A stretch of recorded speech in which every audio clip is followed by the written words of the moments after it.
Hello everybody, back up a little bit. Brian Keeler here at the National Gallery of Art in Washington, D.C. It's my great pleasure to be sketching from two Carpeaux statues.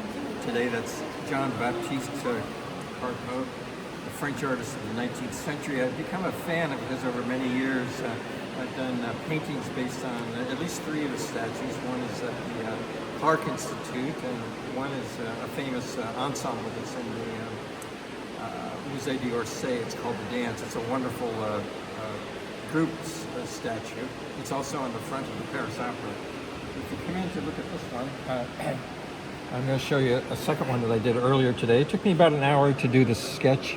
It's just a lovely, charming marble drawing, and it's just wonderful to sit here in front of it because it's so fully realized and beautifully articulated, a great pose, wonderful kind of theme, the boy listening to a conch shelf, and he has this wonderful hat on, and great pose. I've mentioned a couple of things that I wanted to talk about here, and one of them is perspective. We usually don't take a perspective with a figure drawing, but it has to do with my angle that I'm seated here, and you can see that I put my eye level down here. First I had it up here, but I discovered it was a little bit lower. And it comes into play with the tiles, the marble tiles behind it. And the reason I'm thinking about those is to use angles and plumb lines to determine how much angles change and how they vary and veer from a perfect horizontal or vertical. And so I couldn't do that exactly here because my eye level is low, so these are perspective lines kind of tilting up. But with the one that I'm going to show you next, I was standing, so it was straight on. So those verticals and horizontals help me determine how much these angles vary from a perfect horizontal and vertical. Figure-ground relationship, that's very important, is whether you have light against dark or vice versa. And one of the things I enjoyed was the ribs. Everything is very delicate and nuanced here. And one thing else I wanted to mention was the big toe.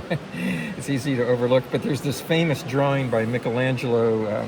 It's one of his red sepia drawings, and he did the big toe 3 times just to make sure it was right.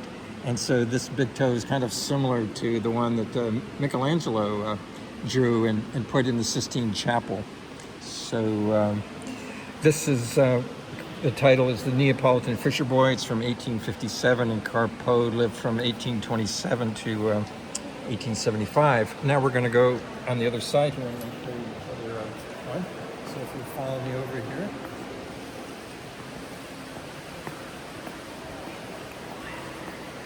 Okay. This one's called The Girl with a Shell. The seashell. She has a conch shell on her head. You can see there.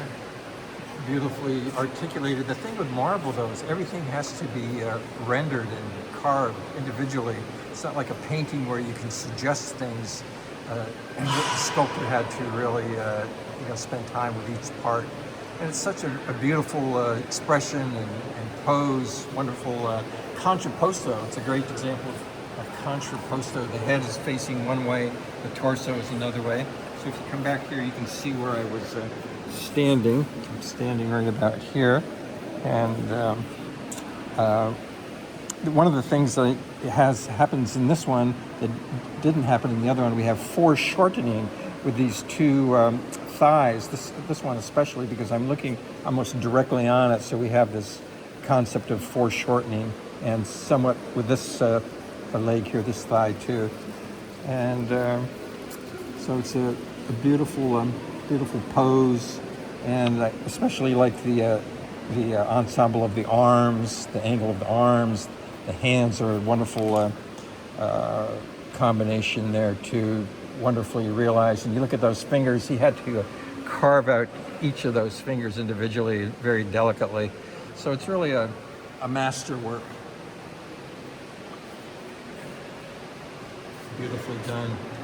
And once again, a beautiful pose, wonderful expression on her, and the light here. Oh yeah, I wanted to mention the light. If you come back to my drawing, there's at least three sources of light. Here's one shadow, here's two shadows, here's three shadows. So the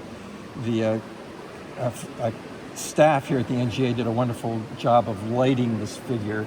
And when you think of the sculptor creating it, he didn't have this type of lighting, so the staff here at the NGA did a terrific job of lighting the statue. Okay, so this is my study of Carpeaux here at the NGA, and look at my website, and you can see several of the paintings that I've done. I use these two statues in one, and another statue, which is in another part of the gallery, by Edward McCartan. It's a nude with a fawn in it. So look for these on my website, briankeeler.com or northstarfineart.com. Okay, cheers.